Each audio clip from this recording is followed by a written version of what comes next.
සුබ දවසක් හැමෝටම Daily Elish YouTube channel එකට හැමෝම සාදරයෙන් පිළිගන්නවා. අද මම ඔයාලට අරන් ආවේ මගේ බබා ආසාවෙන් කන රසම රස බත් එකක්.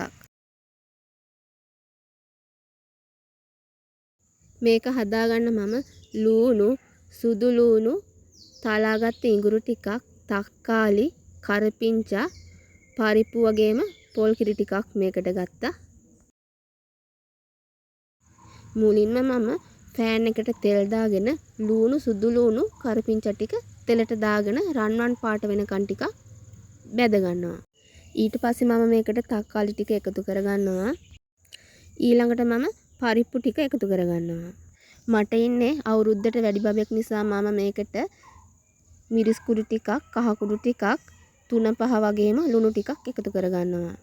ඊට පස්සේ මම මේකට හාල් ටික එකතු කරලා ඒකටම පොල් කිරි ටික එකතු කර ගන්නවා. මම බබාගේ කෑම එක තව සුවඳවත් වෙන්න කුරුඳු කොලයක් මේකට එකතු කර ගන්නවා. මම මගේ බබාගේ බත් එක හදාගන්නේ චුට්ටක් තෙත ගතියට. මොකද කියනවනම් මගේ බබා ඝනකමට ටිකක් කන්න හොරයි. මේ තමයි මගේ බබා ආසාවෙන් කන රසම රස බත් එක. ඔයාලටත් ඔයාලගේ බබාට මේ බත් එක හදලා දීලා රස බලන්න පුළුවන්. එහෙනම් අපි අදට ගිහින් එන්නම්. හැමෝටම සුබ දවසක්.